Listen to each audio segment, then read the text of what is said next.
기도드리겠습니다. 사랑하는 하나님 감사합니다. 계절의 왕이며 가정의 달인 5월입니다. 밖을 나가보면 온통 푸르른 자연이 우리를 반겨줍니다. 한 주간 주의 날개 그늘 아래서 살면서 때로는 감사하며 때로는 아파하며 살아왔습니다.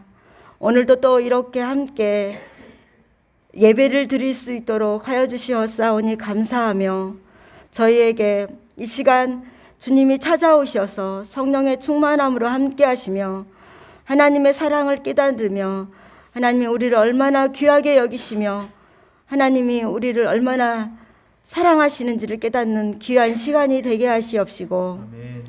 이제 또한 코로나도 이제 다른 국면을 맞이하고 있사오니 저희 교회가 어떻게 나가야 할지 성령의 충만함과 지혜를 주시옵소서. 하나님의 열심과 사랑이 우리가 깨달아서 아버지와의 관계가 회복되어지며 이웃과의 관계에서 서로에게 기쁨과 위로가 되며 마중물이 되어서 서로를 자라게 하는 원동력이 되게 하옵소서. 또한 말씀을 준비하여 전하시는 목사님께 갑절의 영감과 지혜를 부어주시며 성도들을 향한 사랑과 기도가 주님 앞에 연락되어지기를 기도합니다.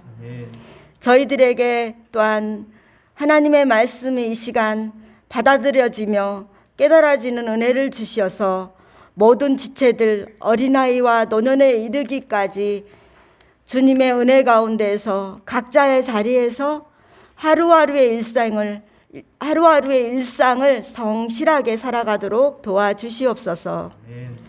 또한 기도드립니다.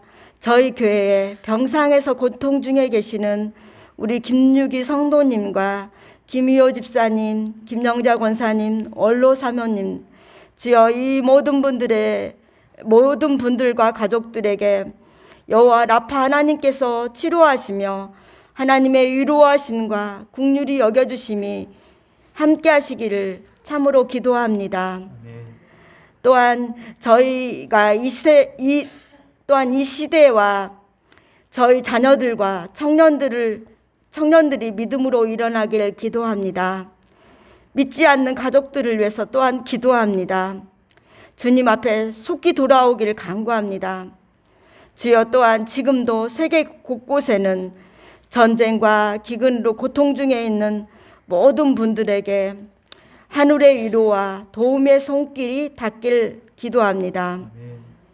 이러한 아픔과 결핍과 저희의 실수와 연약함이 그것으로 끝나는 것이 아니라 하나님의 사랑 안에서 주님을 더욱 깊이 만나는 자리가 되게 하시며 주님의 성품을 닮아가는 시간이 되게 하여 주시옵소서.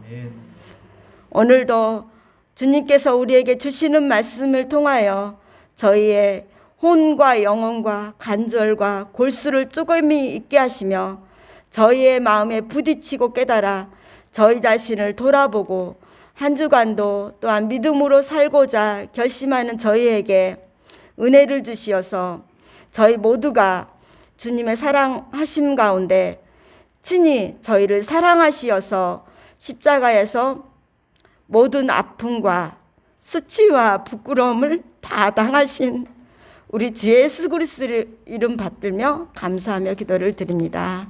아멘. 아멘. 엘리야의 승천과 사역의 계승이라는 말씀으로 함께 은혜를 나누고자 합니다. 교회가 왜 존재하는가? 예수님께서는 교회의 여러 모습들에 대해서 설명하면서 사역적인 측면에서 이렇게 가르쳐 주셨어요. 예수께서 나와 말씀하여 이르시되 하늘과 땅의 모든 권세를 내게 주셨으니, 여기서 나는 예수님을 말합니다. 예수님께서 그 권세를 성부 하나님에게서 받았으니 그러므로 너희는 가서 모든 민족을 제자로 삼아 아버지와 아들과 성령의 이름으로 세례를 베풀고 내가 너희에게 분부한 모든 것을 가르쳐 지키게 하라. 내가 세상 끝날까지 너희와 항상 함께 있으리라 하시니라 하면서 권세 있는 예수님께서 교회를 통해서 역사하시는 것을 성도들이 볼 것이다. 항상 볼 것이다. 오고 오는 모든 세대가 예수님의 살아계심과 함께 일하게 될 것이다. 그 말씀을 하셨습니다. 교회는 세례를 주는 공동체고 예수님의 제자를 삼는 공동체이고 하나님의 나라를 전하는 공동체라고 하는 것을 주님께서 가르쳐 주셨습니다. 하나님 나라를 전하는 공동체, 이것이 교회 공동체가 해야 될 중요한 일이고 그 하나님 나라의 백성이 되는 과정을 제자를 삼고 세례를 주는 것으로 확증하여 주신 것입니다. 어제 그 아프가니스탄에 대형 사건이 일어났습니다. 여러분은 저는 사실 이슬람에 관심이 많아서 늘 눈여겨 보는데 이제 아프가니스탄에는 IS와 비슷한 텔레반이 있습니다. 텔레반의 특징은 여성의 인권을 완전히 인정하지 않고 특히 여자들이 학교 다니고 이런 거를 용납하지 않습니다. 명예살인이 허다하고 여자아이들 이 인권 자체가 완전히 묵살되는 곳입니다. 그곳을 아프가니스탄 민병대 자유혁명대대가 부딪혀서 이겼다 이런 얘기를 들었습니다. 한 번의 큰 전투를 치른 것입니다. 제가 이 얘기를 하는 것은 예전에 아프가니스탄의 그 바르샤바에 있었던 그 사진을 본 적이 있기 때문입니다. 1960년대, 70년대 그 사람들의 여인들의 모습이 지금 한국 사람들이 옷 입는 것과 거의 비슷합니다. 아주 자유분방하고 대화하고 막 즐겁게 웃고 막 그런 풍경이 펼쳐지고 있었습니다. 그런데 텔레반이 들어오고 오랫동안의 그 문화가 굳어지면서 이슬람 강경 세력이 잡으면서 여인들이 지금은 완전히 인격이 말살된 채로 살아가는 거죠. 여러분 이슬람 사회를 한번 생각해 보십시오. 거기에 백인이 들어갑니다. 여자가 화장을 하고 단정한 치마를 입고 사람들을 대합니다. 그럴 때 여자들 다른 이슬람 사람들이 충격을 받습니다. 왜 우리는 이렇게 억압 속에서 살아가야 되는데 저 여인은 도대체 어디서 왔고 저 여인은 도대체 어떤 방식의 삶을 살기에 저렇게 자유롭게 남자들과 대등하게 이야기를 하느냐 이런 이야기를 할 수 있습니다. 어제 미국 대통령과 우리나라 대통령이 만나는 가운데 같이 따라온 이제 미국의 관료들이 손을 이렇게 내밀고 고개를 숙이거나 이러지 않고 당당하게 손을 내미는 것이 방송이 생중계됩니다. 이게 지금의 우리나라의 입장에서는 당연한 것이지만 예전 한 20년, 30년 전만 해도 어떻게 여자가 저럴 수 있지? 그런 생각을 가졌을 것입니다. 그 과정을 통해서 우리는 다른 나라가 있다는 것을 알게 됩니다. 이슬람 사람들은 전혀 다른 나라, 우리와 다른 생각을 하고 다른 방식으로 세상이 존재하고 움직여지는 것을 알게 되는 것이죠. 예수님께서는 직접 오셔서 그 나라를 보여주셨어요. 하늘나라가 실제로 존재하고 하나님 나라의 백성들이 어떻게 살아가시는지 가르쳐주고 그 나라에 실제로 초대하시고 초청하셔서 이 땅에서 하나님 나라를 누리도록 하신 것이에요. 더 나아가서 이 땅에서 하나님 누리는 나라는 이 삶과 죽음의 경계를 주의 십자가로 허무셨기 때문에 이 땅에서 하나님 나라를 누리는 사람이 죽어서도 그 하나님 나라를 누리는 것입니다. 그래서 내 안에 오늘 하나님 나라가 없으면, 하나님이 다스리는 나라가 없으면, 그 사랑의 나라가 없으면 죽어서도 못 가는 거예요. 오늘 하나님 나라가 있는 사람, 내가 시민권을 가진 사람이 천국에 가는 것이지 지금 시민권이 없는데 열심히 착하게 살았다고 천국에 가는 것이 아닙니다. 예수께서는 우리에게 하나님 나라를 주시기 위해서 이 땅에 오셨고 예수님을 믿는 모든 자들, 그 성령을 경험한 모든 자들, 하나님의 사랑에 거하는 모든 사람들에게 그 하나님 나라가 가득하여 주시도록 풍성하게 나눠주신 것입니다. 그리고 그 하나님 나라의 법, 하나님 나라의 사랑의 나라를 세례와 제자도를 통해서 가르쳐 주신 것입니다. 그래서 예수님의 제자가 된다 하는 것은 이 땅의 법이 아니라 하나님 나라의 방식의 삶을 배우는 것을 말합니다. 제자가 되어야 천국에 가는 것이 아니라 하나님 나라의 백성이 되었기 때문에 하나님 나라에서 어떻게 살아가는가를 배우게 됩니다. 그 하나님 나라의 방식을 따라서 해볼까요? 너무 쉽죠. 사랑의 법을 배우는 것입니다. 아버지가 어머니를 남자라고 하는 이름으로 막 윽박지르는 그런 나라가 아니라 예의 있게 존중하는 나라, 또 아내가 남편을 사랑과 존경으로 대하는 나라, 자녀들을 향하여서 무조건 내 말 들어라 때리고 혼내고 이런 방식이 아니라 참으로 사랑과 존중으로 대하는 나라, 자녀가 부모를 정말로 사랑하고 공경하는 나라, 이웃과 나와의 관계가 차별과 금지로 멈춰지는 것이 아니라 그 차별과 금지를 넘어서 사랑으로 반응하는 나라.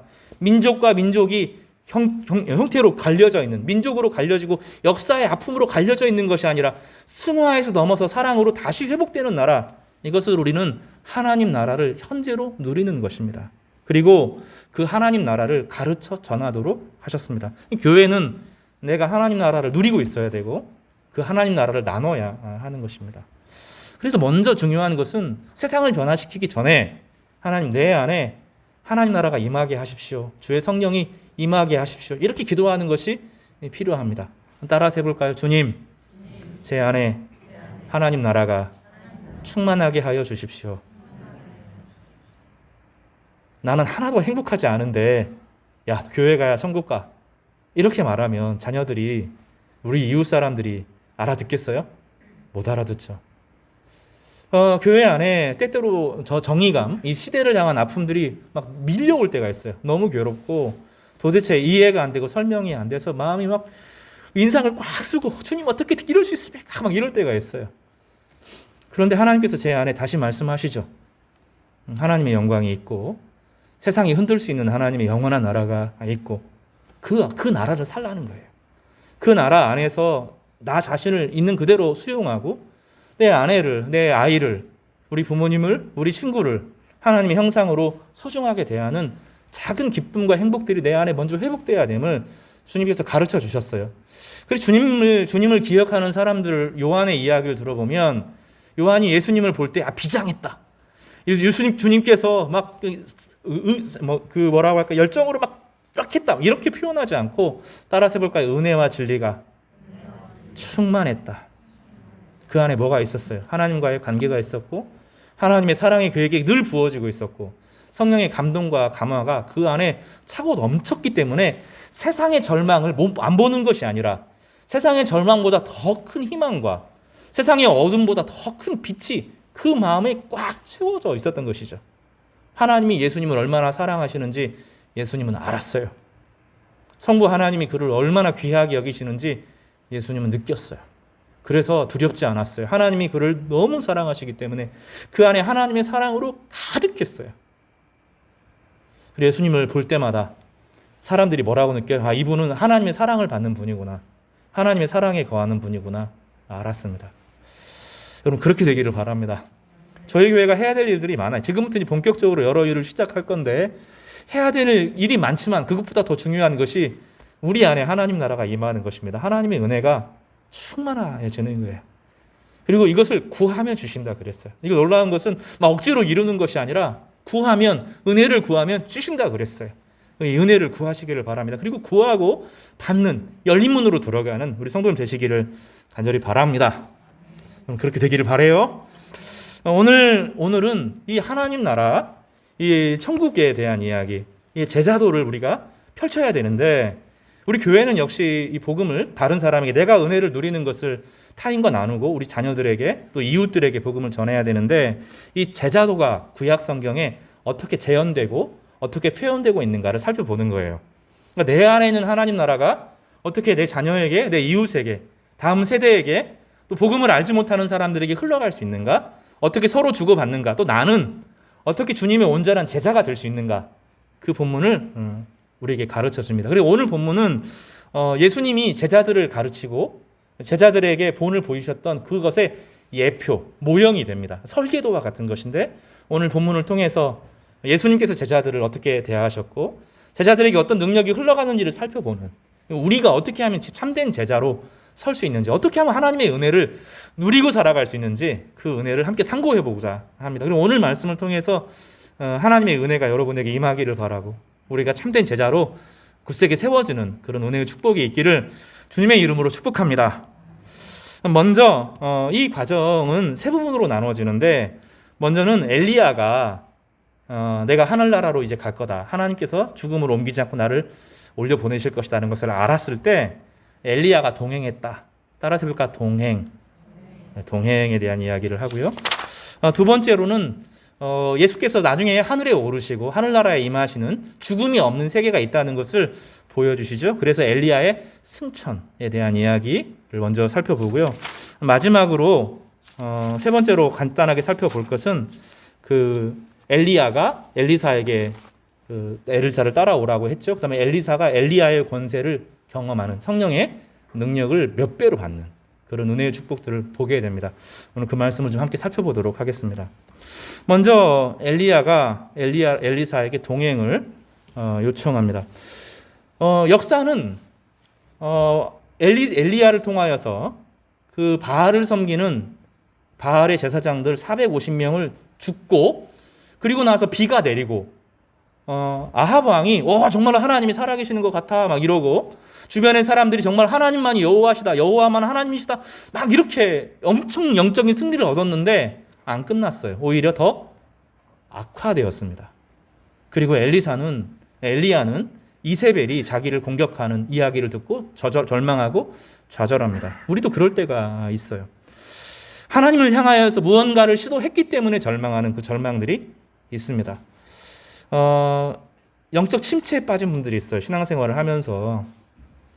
그런 분들을 보면서 마음이 안타까울 때가 있죠. 저도 그럴 때가 있고요. 저도 영적 침체에 빠지고 기도도 하기 싫고 사람들 진짜 만나기 싫고 찬양도 듣기 싫고 그럼 그럴 때 없으세요? 그럴 때가 중간중간에 생깁니다. 왜냐하면 하나님에 대해서 뭔가를 기대를 걸어봤기 때문에 그래요. 하나님과 교회를 향하여서 뭔가 기대와 소망을 가졌는데 그것이 이루어지지 않을 때 우리 마음은 무너집니다.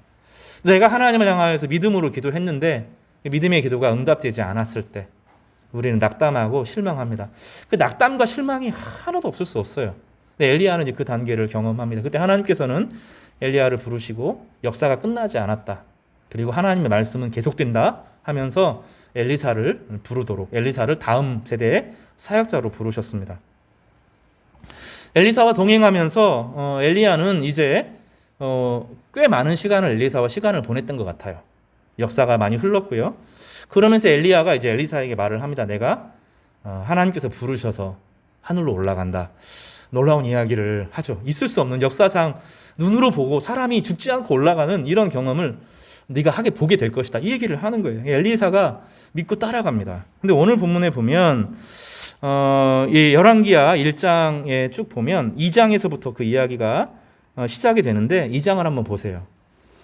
2장 1절을 한번 볼까요? 같이 읽어보겠습니다. 시작. 여호와께서 회오리 바람으로 엘리야를 하늘로 올리시고자 하실 때 엘리야가 엘리사와 더불어 길갈에서 나가더니 이제 그 하나님께서 그를 보내시기로 하셨어요. 그럼 바로 보내시면 되지 않아요? 사실 그냥 바로 보내시면 되거든요. 기도하는 가운데 엘리사가 보는 가운데 사람들이 있는 가운데 그냥 올려 보내시면 되잖아요. 근데 엘리야가 알았어요. 자기를 하나님께서 보내실 것이다. 근데 그 장소가 여기가 아니고 이스라엘 밖에 요단강 밖이라는 것을 엘리야가 알았던 것 같아요. 그러면서 엘리야가 독특한 여행을 합니다. 지도를 좀 보면 더 좋은데 이렇게 요단강이 쭉 이렇게 흐르거든요. 이 왼쪽에 이제 다시 지중해가 이렇게 있으면서 이 끝에 갈멜산이 있습니다. 요단강과 이 지중해의 이 이스라엘 경계가 있는데 이 끝에 건너가면 바로 길갈이라는 지역이 있어요. 길갈에서부터 여행을 시작을 합니다. 근데 길갈 밑으로 가면 여리고가 있어요. 여리고를 건너서면 요단강을 건너면 됩니다. 근데 이 엘리야의 여정은 좀 달라서 길갈에서부터 시작해가지고 바로 여리고로 가지 않고 베델을 거친 다음에 다시 여리고로 돌아와서 요단을 경험합니다. 이 여정은 예전에 이스라엘 백성들이 가나안 땅으로 들어오는 여정하고 좀 달라요. 비슷하기도 하고 비슷하지만 다릅니다. 원래 이스라엘 백성들은 상상을 해보십시오. 여기 요단강이 있는데 요단강 건너편에서 강을 건너서 여기서 길갈이라고 하는 지역을 먼저 갑니다. 그리고 밑으로 내려와서 여리고에서 전쟁을 하고 다시 위쪽으로 올라가는 그 여정을 밟아요. 근데 엘리야는 좀 다른 여정을 하면서 길갈에서부터 나와서 베델로 한참 가야 됩니다. 베델은 이스라엘 중심부 정도 되는데 거기까지 내려갑니다. 그리고 나서 다시 여리고로 내려온 다음에 요단을 거칩니다. 그리고 그 장소들을 엘리사로 하여금 따라오도록 합니다. 엘리야가 하는 것을 가는 길을 고스란히 따라가게 하고 엘리야가 걷는 길을 고스란히 걷게 합니다. 그 엘리야와 엘리사와의 관계는 짧은 시간이었지만 따라서 해볼까요? 도제 교육. 다시 도제 교육. 도제 교육을 합니다. 도제 교육은 뭐냐면 예를 들어서 도자기를 만드는 사람을 생각해 보세요. 그러면 도자기를 만드는 옛날 스승들은 어떻게 했냐면 도자기는 이렇게 만들어 하고 요약을 하지 않죠. 요약을 하지 않고 직접 보여줍니다. 직접 보여주기 전에 뭐부터 합니까? 쿵푸를 먼저 시키지 않아요? 쿵푸가 뭐냐면 공부를 중국말로 발음하면 쿵푸가 됩니다. 쿵푸하고 공부하고 같은 말이에요. 공부는 우리가 생각하는 공부는 뭡니까? 수학 문제 풀고 영어 하는 거, 국어 문제 풀고 막 이런 거잖아요. 공부죠. 그게 공부가 아닙니다. 스승이 하는 모든 것을 따라하는 것이 공부입니다. 그러니까 이제 뭘부터 시킵니까? 그래서 여러분 옛날에 지금은 이제 뭐 그런 영화, 성룡 영화 이런 거 안 나오지만 옛날에 영화를 보면 무술을 저에게 가르쳐 주십시오, 사부님. 원수율을 갚겠습니다. 막 이렇게 나오면 어떻게 합니까? 물기로 오르는 것부터 시키죠. 지금 이 사람 뭐에 관심이 있어요? 어떻게 하면 사람을 죽일까? 막 이런 거. 내공을 끌어올려서 사람 장풍을 쏠까? 막 이런 거 고민하고 있는데 그런 거 안 시키잖아요. 뭐부터 합니까? 물 길어 오르고 나무 패고 이런 거 시키잖아요. 그리고 뭘 하게 합니까? 스승이 언제 일어나는지, 언제 자는지, 화장실에 언제 가는지, 어떤 옷을 입는지, 어떤 먹는 것을 먹는지 요거를 다 지켜보게 하잖아요. 그래서 속성이 이루어지지 않고 시간이 걸리죠. 시간이 걸려서 제자로 서게 하죠. 어느 순간 몸에 배게 돼요. 어느 순간 그 삶이, 스승의 삶이 보게 되고 스승의 눈이 들어오고 스승이 어떤 방식으로 인생을 살아가는지를 경험하게 됩니다. 에베소서 5장 1절에 보면 이렇게 표현합니다. 그러므로 사랑을 받는 자녀같이 너희는 하나님을 본받는 자가 되라. 여기서 에베소서에서 5장 1절에 나오는 사랑을 받는 자녀는 예수님을 말합니다. 예수님이 하나님의 사랑을 받는 하나님의 자녀의 원형의 모델인데 너희도 예수님을 본받아서 하나님을 본받는 자가 되는 거예요. 그러니까 우리는 눈으로 하나님을 볼 수가 없어요. 하나님은 눈으로 볼 수 있는 분이, 성부 하나님은 그 누구도 만난 적이 없습니다. 역사상 성부 하나님을 본 사람은 한 명도 없어요. 예수님만 성부 하나님을 접한 분입니다.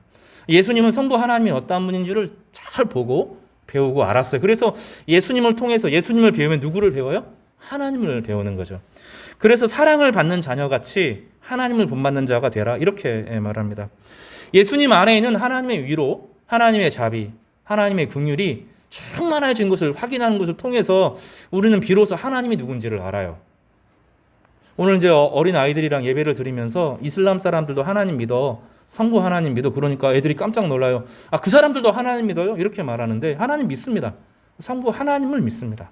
이슬람교와 유대교는 사실은 똑같습니다. 내용이 들어가 보면 사실 차이가 거의 없습니다. 성부 하나님만 믿기 때문이죠. 무섭고 두렵고 남자 하나님으로서 여자를 막 군림하고 이래도 되는 그런 방식의 신앙을 형성하게 되는 거죠. 예수님은 좀 달랐어요. 예수님을 묵상하고 예수님을 배우니까 하나님이 어떠한 분인지 제자들은 비로소 알았고 예수님의 삶을 흉내내고 예수님의 삶을 따르는 기간을 주님께서 3년의 시간을 주신 거예요. 그냥 사람을 성령 부어가지고 확 바꾸면 좋겠죠. 제자들에게 성령을 막 부어서 그 내면에서부터 변화가 일어나는 권능이 부어지는 방식으로 주님께서는 제자들을 기르지 않으셨어요. 제자들을 불렀어요. 불러서 어떻게 하시죠? 먹고 자고 걷고 함께 먹고 함께 기도하고 함께 예배하고 이 시간을 함께 가지셨어요. 이건 강의로 되는 게 아니고 인터넷 영상으로 되는 것이 아닙니다. 교회 교육은 설교로 안 돼요. 여러분 영상 설교 보잖아요. 그걸로 안 돼요. 그것은 우리 삶이 바뀌는 게 아닙니다. 우리는 교회 안에서 부족한 사람들을 만나야 돼요. 연약한 사람들을 만나야 돼요. 우리의 문제는 무엇이냐면 그래요. 제자들에겐 예수님이 있었고 엘리사에게는 엘리야가 있었는데 우리는 누구를 따라서 배웁니까? 이게 이제 우리의 문제잖아요. 그죠? 그게 문제가 아닌가요? 보고 배워야 될 게 모델이 있어야 되잖아요. 따라서 해보세요. 성도가 하나님을 보여주는 모델이다. 잘 안 믿어지죠? 부족한 성도님들이 하나님을 다 비추지는 못해요. 그런데 어떤 모습은 드러납니다. 어떤 분은 참 꾸준해요. 별로 열정은 없어 보이는데 참 꾸준해. 그걸 통해서 뭘 배워요? 하나님은 참 성실하시구나. 배웁니다. 여러분 이렇게 하면 안 됩니다. 내가 하나님을 성경에서 예수님을 통해서 배웁니다. 예수님이 이런 분이구나, 이런 분이구나. 와, 엘리야는 이렇게 살았네, 모세는 이렇게 살았네, 아브라함은 이렇게 살았네 하고 우리 교회 목사님을 이렇게 보면 아브라함도 안 같고 모세도 안 같고 엘리야 같지도 않고 예수님하고는 거리가 멀어요. 그렇지 않습니까? 집사님들을 보면, 내 남편을 보면 그게 아니거든요. 그러면 하나님의 눈으로, 하나님의 시선을 가지고 저것밖에 못하네 이렇게 되는 거예요. NBA 농구를 봅니다. 막 대단한 선수들이 있지만 덩크 놓고 3점슛 막 쏘는데 다 들어가고, 뭐 손흥민 내일이 이제 골을 넣을까만 안 넣을까만 그거 보는 거죠. 그러다가 내가 공을 차보려면 어떻게 돼요? 우리 선수들이 막 그렇게 케인처럼 패스를 해주고 막 그런 사람이 없거든요.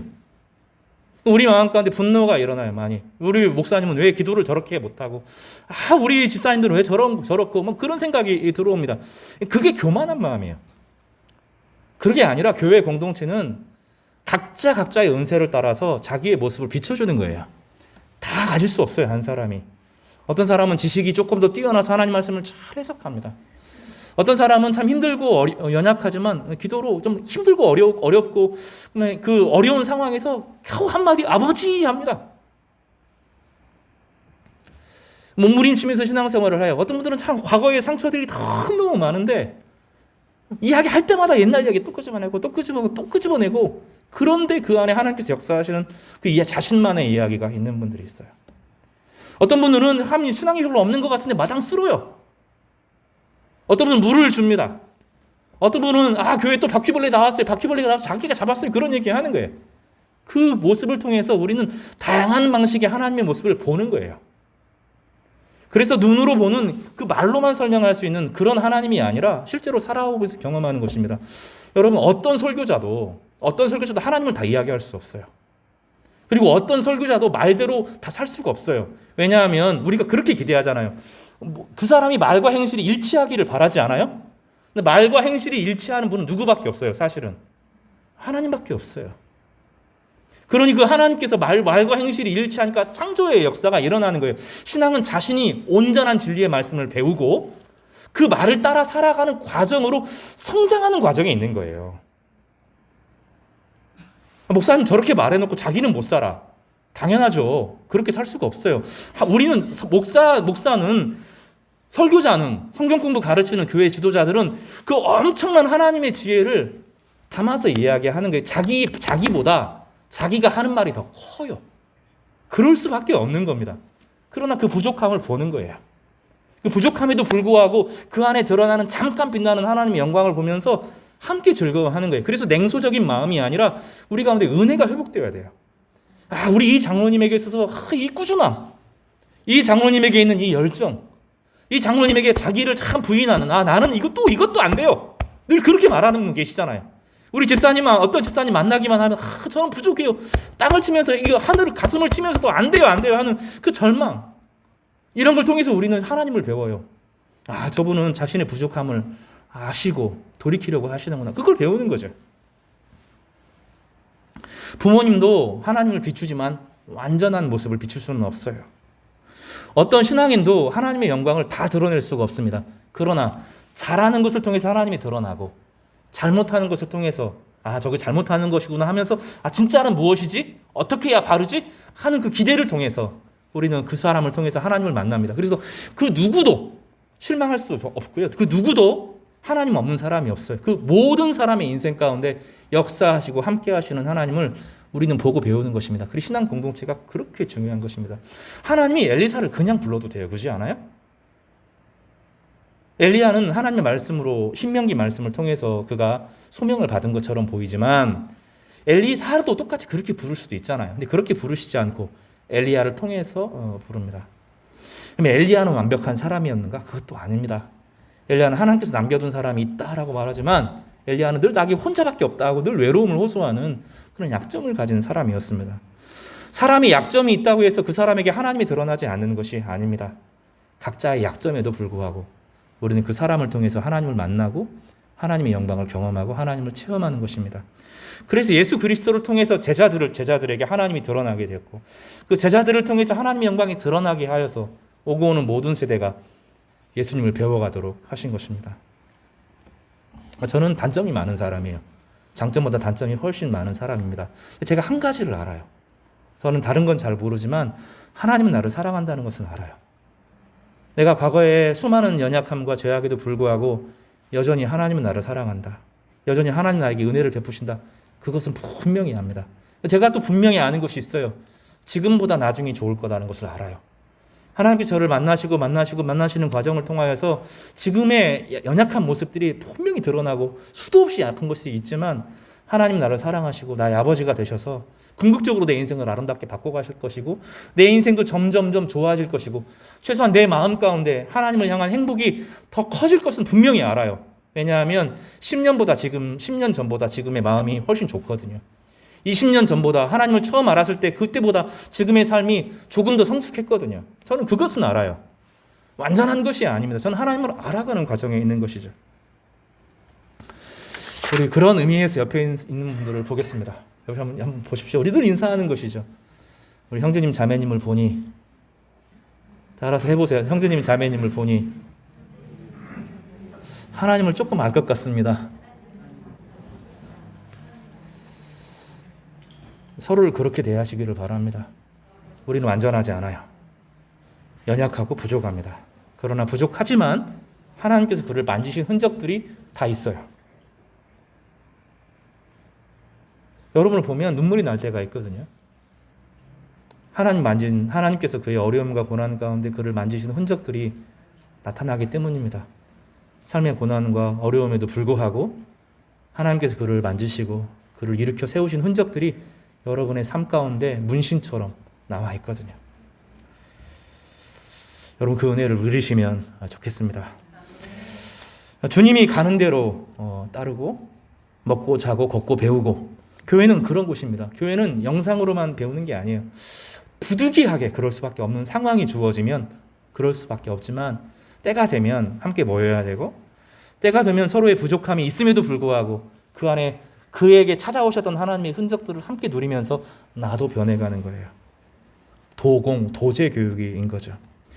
그리고 이 엘리야는 이 엘리사에게 4곳의 장소를 거쳐서 보이게 하는데 길갈을 먼저 찾아갑니다. 따라서 해볼까? 길갈, 베델, 여리고, 요단.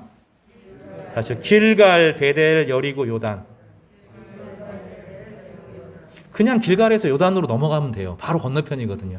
그렇지 않고 길갈을 거쳐서 베델을 거쳐서 여리고로 요단으로 데려갑니다. 요단강은 이 길갈이라고 하는 것은 이스라엘 백성들이 광야 생활을 마치고 돌아와서 요단강을 건넌 첫 장소가 도착한 장소가 길갈입니다. 그때 요단이 강이 갈라졌고 거기서 각 지파들은 돌을 세워서 그때 이제 돌비를 세우는 신앙이 처음으로 나타나는데 돌비 12개를 세워서 길갈에 가져옵니다. 그리고 거기서 놀라운 일들을 하는데 할례를 받습니다. 여리고와 전쟁을 앞두고 가나안 지파 앞에서 할례를 받습니다. 전쟁의 승리보다 중요한 것이 내가 지금 하나님 백성이라는 것을 확인하는 것이었어요. 지금 여리고나 주변에 있는 사람들이 할례를 받은 이스라엘 백성들을 쳐들어오면 다 죽어요. 그런데 하나님께서는 광야 동안에 할례를 받지 못했기 때문에 광야에서 넘어와서 할례를 받으라고 그렇게 말합니다. 이스라엘 백성들이 순종합니다. 좀 삶이 막 진행이 돼야 되고 여러분 그런 게 있잖아요. 지금 막 뭣도 되고 지금 이 타이밍에 이거 이루어져야 되고 그런 거 있잖아요. 이 타이밍에 자녀도 결혼해야 되고 이 타이밍에 지금 경제적으로도 통장에 최소한 이 자금은 있어야 되고 그게 없으면 막 불안하고 누가 땅 사고 누가 집 사고 막 집 차 사고 그러면 막 불안해지고 진로가 막 열리는 것을 보면서 두려워하잖아요. 이스라엘 백성들이 지금 그런 상황이거든요. 근데 하나님이 야 내려놔. 그리고 너 하나님 백성인 것부터 먼저 확인해. 이렇게 말씀하시거든요. 이스라엘 백성들이 얼마나 용감하냐면 지금 전후 좌우 사방들이 이스라엘 백성들을 공격하려고 하는데 할례를 받아요. 이 집에서도 할례 받으면 아프거든요. 일주일씩 아픕니다. 지금같이 막 레이저로 하는 게 아니거든요. 이 사기 그릇을 그게 깨가지고 그 날카로운 것으로 할례를 받는다고요. 얼마나 아프겠어요. 그러니까 이 텐트에서도 저 텐트에서도 소리가 막 깍깍 소리가 나면서 일주일간 꼼짝 못하는 게 할례거든요. 이스라엘 백성들이 그거 딱 합니다. 거룩을 지키는 거죠. 난 하나님 백성이다. 누가 뭐라고 해도 내가 해야 될 수많은 일이 있지만 나 하나님 백성인 것을 포기하지 않겠다. 이게 할례입니다. 하나님께서 이스라엘 백성들에게 큰 승리를 주시죠. 두 번째 장소가 이제 길갈에서 여리고로 가게 되는데 원래는 이스라엘 백성 여리고로 가는데 이 엘리야는 여리고로 가지 않고 베델로 갑니다. 베델은 야곱이 최초로 하나님과 조우한 곳입니다. 사실 비슷한 배경이죠. 야곱이 형을 배신하고 형에게 거짓말을 하고 아버지를 속이고 사실은 쫓겨나오다시피 해서 도망간 곳이 베델입니다. 그때 야곱이 잠을 자는데 그 외로운 순간, 그 누구도 자기를 알아봐 주지 않는 순간, 나름대로 욕심을 부렸는데 실패로 돌아간 처참한 순간, 어디로 가야 될지 모르는 정처 없는 곳에서 잠을 자죠. 근데 그곳에서 하나님 체험을 하죠.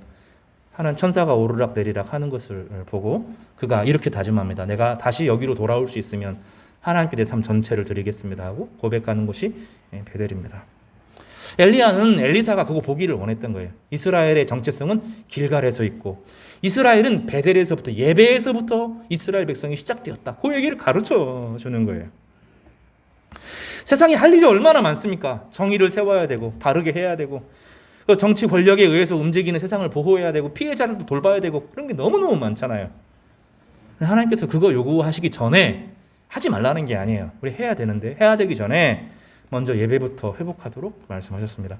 거룩을 회복하도록 하신 거예요. 성경에서는 이게 되게 중요한데요. 아마 오늘은 이 주제만 살펴보고 마치겠습니다. 성경에서는 창세기 2장에서부터 이 안식에 대한 이야기가 나와요. 창세기 2장이 하나님께서 온 세상을 창조한 이후로 안식하셨습니다.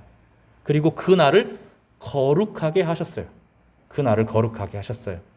그리고 그 안식을 통해서 거룩에 참여하는 것을 통해서 안식이 주어지는데 그래야 삶 전체가 평화가 오는 거예요.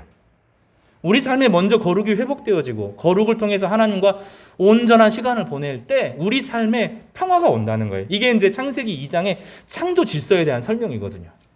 이스라엘 백성들은 이 한날을, 이 거룩한 주일 하루를, 원래는 안식일이었죠. 이 한날을 자기 날로 생각한 적이 없어요. 이스라엘 백성들은 이 주일날, 이 날을, 예전에는 안식일이었죠. 자기 날로 생각한 적이 없어요. 내 날이니 내가 마음대로 하겠다 생각한 적이 없어요. 이거는 원래 하나님의 것이에요. 그 하나님과의 만남을 통해서, 하나님과 마주함을 통해서, 주의 말씀과의 교제를 통해서 사람이 거룩해지거든요. 이 거룩은 어렵고 무서운 것이 아니라 하나님의 성품이 우리 가운데 흘러 들어오고 내가 하나님의 피조물임을 인정하고 내가 하나님께서 나를 만들지 않았으면 나는 아무것도 아닌 비어있는 존재라는 것을 인정하면 놀랍게도 어떤 일이 벌어지냐면 하나님의 자녀가 되는 거예요. 나를 비우고 나면 하나님께서 우리를 자녀 삼아주시는 권능을 부여주시는데 이스라엘 백성들은 이걸로 일주일 충분히 산다고 생각했어요. 이 하루가 내 날이 아니라 주님의 날인 것을 명확하게 정의하는 거죠. 그게 사실은 베델의 정신이고 길갈의 정신입니다. 나는 내 것이 아니다. 예수 그리스도를 내가 믿을 때 나는 내 것이 아니라 주님께서 나를 위해서 죽으셨고 나의 소유권은 주님의 것이다. 이걸 고백하는 것이 길갈과 베델의 정신입니다. 야곱은 그 믿음의 고백을 따라서 사느냐, 자신의 본성을 가지고 사느냐를 평생을 씨름하게 되는데 이 믿음을 회복할 때는 하나님께서 삶 전체에 평화를 주셨지만 이 믿음을 잃어버리고 예전에 야곱으로 돌아갈 때 형을 이기려고 하고 이웃을 이기려고 할 때 어김없이 어려움에 처해지고 삶의 평화가 깨어지는 순간들을 경험하게 되었어요. 하나님의 백성들은 달라요. 세상과 비교하면 안 돼요. 우리의 길이 있고 우리에게 중요한 것은 하나님과 평화를 먼저 누리고 거룩을 회복하는 것입니다. 이것이 이스라엘의 정신이죠. 그리고 여리고로 갑니다. 여리고로. 이 순서가 영적으로는 이 순서가 맞는 거죠. 길갈과 베델을 거치고 나서야 여리고가 주어지는 거예요. 여리고는 난공불락의 성입니다. 하나님께서 여리고를 이스라엘 백성들이 매일매일 하루에 한 바퀴씩 그날을 돌고 마지막 날에 7바퀴를 돌게 하고 함성을 지를 때 하나님께서 이스라엘 백성들이 은혜로 승리를 주셨죠. 이 과정을 엘리야를 통해서 엘리야는 엘리사가 경험하기를 바랬던 거예요. 이스라엘의 백성은 지금 네가 그냥 성령 받는 것이 중요한 것이 어떤 정체성을 가지고 살아가느냐. 너는 누구냐? 너는 이스라엘에 속했냐? 이스라엘 백성은 도대체 누구고 어떤 일을 해야 되는 사람이냐? 이거 확인하기를 바랬던 거예요. 사역자들은 역사를 알아야 돼요. 교회 지도자들은 역사를 알아야 되고 한 교회의 역사뿐만 아니라 이 나라의 역사를 알아야 되고 세상 교회를 하나님께서 어떻게 움직여 가시는지 굵직굵직한 상황들에 대해서 알아야 돼서 우리가 누군지를 이 시대의 언어로 말할 수 있어야 되는 것입니다. 그리고 요단으로 돌아갑니다. 요단은 믿음으로 건넜던 곳이죠. 이스라엘 백성들이 강물이 없음에도 불구하고 강물이 지금 찰찰찰 넘치는데도 불구하고 제사장과 함께 제사장이 먼저 물에 발을 담글 때 문이 쫙 열리는 것을 경험했던 곳이 그것이 요단입니다. 믿음을 통해서 삶이 전환되어지는 그 특이점을 경험한 곳이 바로 요단이죠. 그 네 장소를 엘리야는 엘리사를 데리고 가면서 이스라엘을 추억하게 합니다. 오늘 다루지는 않을 건데요. 나중에 엘리사는 요 단계로 다시 돌아가죠. 다시 이 단계를 거쳐서 돌아가고 한 곳을 더 갑니다. 갈멜산으로 가요. 엘리사의 사역은 갈멜산에서 시작됩니다. 예전에 엘리야가 오랜 기도의 사람이 기도를 통해서 영적인 승리를 얻었던 그것을 회복하면서 자기도 그렇게 되기를 갈망하죠. 그리고 엘리사의 소망은 하나였어요. 엘리야의 성령의 영감을 갑절이나 나에게 달라고 하는 것입니다. 삶이 어려우면 불평할 수밖에 없고 비명을 지를 수밖에 없고 소리를 지를 수밖에 없는 것이 인생입니다. 그거 하나님께서 하지 말라고 하는 게 아니에요. 시편에 보면 하나님 어떻게 이럴 수 있습니까? 막 저주를 퍼뜨리는 소리들이 많아요. 시편의 3분의 2가 슬픔의 시편이에요. 기쁨의 시편보다 슬픔의 시가 훨씬 많아요. 고통의 시편이 훨씬 많아요. 우리 그거 인정하겠다는 거죠. 그러나 그 후에 어떤 고백이 따라와야 됩니까? 여전히 하나님은 살아계시다는 거예요. 우리는 어떤 고백을 해야 돼요? 세상이 어렵고 절망이 가득합니다. 우리 그렇게 늘 봐요. 세상이 절대 쉽게 좋아지지 않는 것 같아요. 좋아질 수 있었다고 생각하지만 더 악해지는 것을 많이 봅니다. 이것은 세상 전체가 아니라 우리 가정의 문제도, 내 개인의 문제도 쉽게 해결이 안 되는 것을 보아요. 그럴 때 우리는 어떻게 해야 됩니까? 엘리사의 고백으로 돌아가는 거예요. 지난주에 고백과 똑같아요. 따라서 해보세요. 불평하지 마. 이렇게 고백했으면 좋겠습니다. 고통을 표현하는 것도 좋지만 그 다음에 이게 따라오면 좋겠어요. 주여, 저를 따라서 주여, 성령의 능력을, 성령의 영감을 갑절이나 더하소서. 삶의 문제는 비명을 지른다고 해결되는 것이 아닙니다. 주의 영이 임해야 되고 주의 하나님 백성으로 회복되는 것을 통해서 내 안에 여전히 씨를 뿌리는 것이 필요해요. 제가 참 감동받은 게 우크라이나 사람들이 씨를 뿌린다는 거예요. 여전히 먹고 살아야 되니까. 전쟁이 모든 것을 소모하는 것이 아니라 봄이 되고 여름이 되고 가을이 되고 겨울이 되고 다시 씨를 뿌린다는 거예요. 울며 씨를 뿌리는 것이죠. 여전히 하나님께서 역사하시는 것을 기대하고 씨를 뿌리는 거예요. 우리가 해야 될 일들은 하나님 너무 힘들어요. 고백하시라고요. 절망을 표현하십시오. 힘들어요. 말해요. 그러나 그 다음에 뭐가 따라와야 돼요. 하나님 이 시대를 보지만 저에게 성령의 영감을 주십시오. 최소한 어떻게 구해야 돼요? 여러분 저보다는 성령의 영감이 2배로 부어졌으면 좋겠어요. 저보다는 여러분 신앙생활 잘했으면 좋겠어요. 여러분이. 저는 별로거든요. 저는 그렇게 신앙이 좋은 사람이 아니에요. 여러분은 저보다는 더 나아야 되거든요. 최소한 우리 다윗 목사님보다는 제가 2배 이상의 성령의 충만을 주십시오. 그럼 그렇게 기도해야 돼요. 마틴 루터는 성경 번역을 하면서 어거스틴을 따라서 그러나 그걸 능거하며 성령의 영감을 따라서 성경을 번역합니다. 존 칼빈은 정치 영역에서 하나님 말씀으로 다스리는 나라를 꿈꾸면서 제네바의 정치 체제를 새로운 시스템을 처음으로 구현해요. 박윤선 목사님이 계셔요. 일제시대입니다. 근데 미국에 가서 하나님의 말씀에 대한 헌신으로 성경을 일일이 주의를 하면서 그 당시 막 신비주의들이 막 이상한 신비주의 들어와서 한국 교회를 완전히 갉아먹는 것을 보면서 교회가 말씀으로 써야 된다 생각하고 하나님 말씀 전체를 주석하는데 온 힘을 기울입니다. 박형룡 박사님은 신학에 바로 서야 된다. 그 일에 헌신합니다. 다 맞는 건 아닙니다. 그러나 하나님을 향한 그 올곧은 마음으로 온전히 하나님을 드러내는 것은 아니면 내 삶에 성령이 갑절로 부어지기를 갈망하면서 살았어요. 서수평 선교사님 우리가 여러 번 들었지만 쉐핑이라는 분은 간호사, 간호교본, 여자 학교를 세워서 여자 아이들에게 새로운 인생을 살 수 있도록 했습니다. 연세대에 온 수많은 선교사님들, 우리나라 이제 예수병원 이런 분들 다 그렇게 세워진 거예요. 다 물려주고 갔어요. 자기들이 소유하고 자기들이 이사장하지 않고 한국 사람에게 다 돌려주고 갔어요. 그들은 다음 세대가 더 자기들보다 더 성령 충만하기를 바랬어요. 여러분 그렇게 기도하셔야 돼요. 이 어려운 시대 가운데 존경하는 분들 있잖아요. 여러분 존경하는 분들이 있기를 바라고 여러분이 다른 사람이 존경받는 사람이 되기를 진심으로 바랍니다. 여러분의 자녀들이 우리 엄마 같았으면 좋겠다. 우리 아빠 같았으면 좋겠다. 그런 고백이 있기를 바랍니다. 진심으로 그렇게 되기를 바랍니다. 여러분을 향하여서 우리 엄마만큼 내가 살았으면 좋겠다. 우리 엄마처럼 믿는 것이 진짜 신앙이다. 그런 고백이 있기를 바라요. 그러나 또 우리는 어떻게 고백해야 됩니까? 우리 전의 세대보다 하나님 몇 배의 성령을 주십시오. 이렇게 구하시기를 바랍니다. 예수님께서 제자들에게 성령을 주시기로 하셨고 제자들에게 성령을 구하라고 하셨어요. 하나님 말씀이 부어지기를 그들이 갈망했습니다. 그들은 그렇게 살았습니다. 오늘 말씀 정리하겠습니다. 사실은 이제 준비한 게 3분의 1밖에 안 했는데 오늘 설교를 다 할 수는 없고요. 내일 다음 주하고 다음 주에 좀 이 주제를 좀 더 살펴보도록 하겠습니다. 성도 여러분, 오늘 두 가지를 크게 살폈습니다. 하나는 우리 예수님의 제자라는 거예요. 그리고 이 제자는 완전을 바라는 것이 아니라 부족한 성도님들을 통해서 그 안에 드러난 하나님의 아름다움을 배우는 거예요. 영적인 눈으로 보면 존경하지 않을 분이 없어요. 교회 안에서 다 존경스러운 분들이에요. 그래서 그 안에 드러나는 하나님의 빛을 받아서 하나님을 배워가는 참된 제자로 서시기를 간절히 바랍니다. 두 번째로 그 무엇보다도 정체성이 중요합니다. 지금 해야 될 많은 일들이 여러분에게 있을 거예요. 해결이 필요한 많은 문제들이 있을 것입니다. 훨씬 더 중요한 것은 내가 하나님 백성으로서 회복되는 거예요. 그럴 때 하나님께서 분명히 약속하십니다. 이게 창세기에서부터 약속인데 하나님과 안식을 누리면 하나님의 거룩을 회복하면 삶 전체 평화가 따라오게 될 거고 평화를 만드는 사람으로 우리를 세우게 될 것입니다. 성도 여러분, 하나님과 안식하시고 하나님의 거룩을 누리시고 그리하여서 하나님의 참된 영향력을 드러내는 믿음의 성도님 되시기를 주님의 이름으로 축복합니다.